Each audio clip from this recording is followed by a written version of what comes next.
आउज़ुबिल्लाहि मिनश्शैतानिर्रजीम बिस्मिल्लाहिर्रहमानिर्रहीम। Dear students, अस्सलामु अलैकुम वरहमतुल्लाह।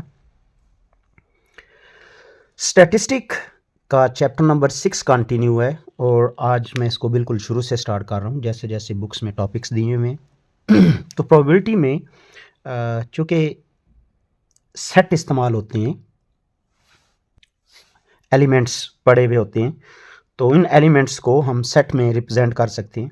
तो उसके लिए ज़ाहिर बात है हमारे पास बेसिक्स चीज़ें होना ज़रूरी हैं कि सेट दिया हुआ है, सेट एस है, आगे उसके सब सेट्स हैं ए बी सी और डी, और हमें मुख्तलिफ ऑपरेशंस जो हैं वो सेट्स के वो हमें करने को कहा गया है।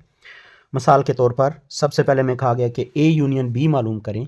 तो यूनियन की डेफिनेशन हम ये करते हैं कि a set which consist of all elements, यहाँ पर ए और बी की बात हो रही है, all elements of A and B which belongs to A or belongs to B. तो हम इन सारे सेट्स को, सारे एलिमेंट्स को एक जगह पर लिख दें तो इसे हम क्या कहेंगे जी, सेट। जो ए से बिलोंग कर रहा हो और जो बी से बिलोंग कर रहा हो, दोनों को। मिसाल के तौर पर अब 1 यहाँ पर बिलोंग कर रहा है, लिख देंगे।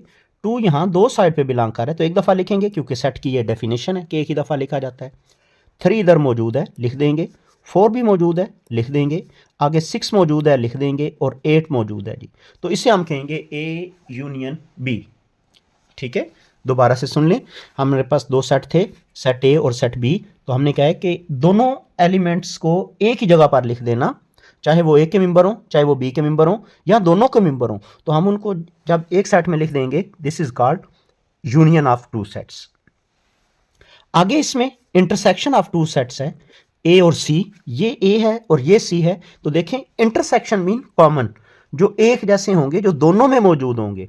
तो हम इसकी डेफिनेशन ये करते हैं कि set consist of all elements which belongs to A and belongs to C, then it is called A intersection C.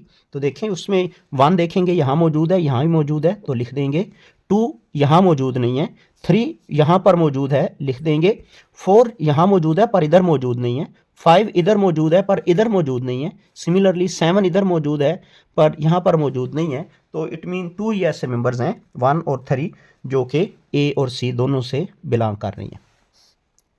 Similarly हमें कहा जा रहा है A union C find out करें। तो अब ए यूनियन सी 1 लिखेंगे, ऑफ कोर्स मौजूद है। तो देखें, 2 यहाँ मौजूद है, वो लिख देंगे। 3 भी और 4 भी, ठीक है। 4 के बाद 5 यहाँ मौजूद है और 6 नहीं है, और 7 यहाँ मौजूद है। तो ये मेंबर जो है ए यूनियन सी कहलाता है। इसके बाद इंटरेस्टिंग टॉपिक है मेरे पास, क्या है कि कंप्लीमेंट ऑफ सी। इसको बोलते हैं सी का कंप्लीमेंट। तो सी के कंप्लीमेंट का मतलब होगा एस फर्क सी।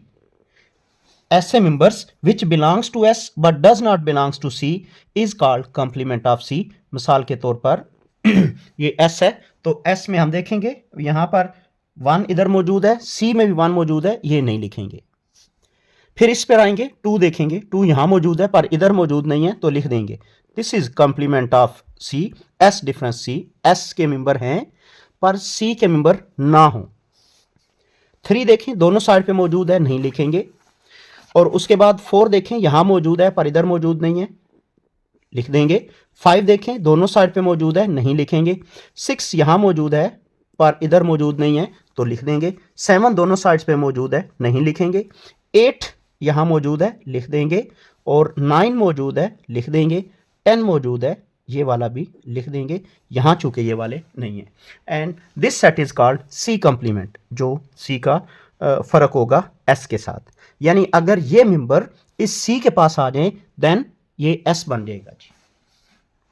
ये मेंबर जो ये वाले हैं अगर सी के पास आ जाएं तो ये जो सी होगा ये एस के बराबर आ जाएगा। दिस इज कॉल्ड कंप्लीमेंट या डिफरेंस, ठीक है, of C from S, S से जो फर्क है जी। सिमिलरली हमें कहा गया जी ए का कंप्लीमेंट निकालें। ऑफ कोर्स ए सामने है हमारे पास, ये लिखा हुआ, इसमें पहला ये भी नहीं लिखेंगे, 2 भी नहीं लिखेंगे, 3 भी नहीं लिखेंगे, 4 भी नहीं लिखेंगे। तो इससे हम बोलते हैं S difference A. It mean S में जाना है, एस के जितने मेंबर ए में मौजूद हैं वो नहीं लिखने, बाकी सारे लिख देने हैं। तो ये वाले बन जाएंगे 5 और फिर 6 और फिर 7 और फिर 8 फिर 9 और फिर 10। मैं इसको अगर सेट थ्योरी को अगर मैं वेन डायग्राम में जाहिर करूं तो ये याद रखिएगा, ये मेरे पास जो रेक्टेंगल है इसे हम एस बोलेंगे, दिस इज कॉल्ड एस। और अगर इस मेंबर को मैं नाम दूं सी का,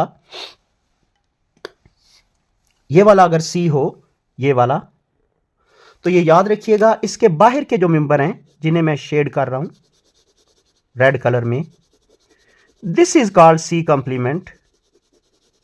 इसके इनर तो हिस्सा जो है वो सी कहलाता है और इसका जो आउटर है this is called C complement. तो अगर मैं इस सेट को लिखना चाहूं तो आपको ये बात कुछ इस तरह से नंबर्स में कह सकते हैं। देखें सी के पास कौन कौन से मेंबर हैं, 1, फिर 3, फिर 5 और फिर 7, ये सी के पास मेंबर हैं। तो जो सी के पास मेंबर नहीं है अगर मैं वो यहां पर लिखना चाहूं तो 1 तो इधर आ गया, पूरे एस में 1 एक ही दफा लिखना है, वो यहां आ गया, तो 2 बाहर आ जाएगा और फिर 3 ऑलरेडी हो चुका है, 4 यहां पर आ जाएगा, 5 हो चुका है, 6 यहां पर आ जाएगा, 7 हो चुका है, 8 यहां पर आ जाएगा और फिर 9 भी यहां पर आ जाएगा और 10 भी यहां पर आ जाएगा। अब देखें तो ये वाला हिस्सा सी कंप्लीमेंट कहलाता है, इसको हम बोलेंगे सी कंप्लीमेंट। ये जो हमारे पास शेडेड एरिया है this is called C complement, वो यहां पर भी आ रहा है 2, 4, 6, 8, 9 और 10, 2, 4, 6, 8, 9 और 10, और ये वाला एरिया जो है दिस इज सी कंप्लीमेंट, वो दिस इज कॉल्ड सी, और ये वाला क्या कहलाएगा सी कंप्लीमेंट, और ओवरऑल यहाँ पर क्या है ये एस है जी। होप कि आपको ये बात समझ आ गई होगी। इंशाल्लाह नेक्स्ट एग्जाम्पल के अंदर हम मज़ीद चीज़ों को डिस्कस करेंगे जी। तब तक के लिए जी अल्लाह हाफिज़, अस्सलाम वालेकुम वरहमतुल्लाहि वबरकातुहू।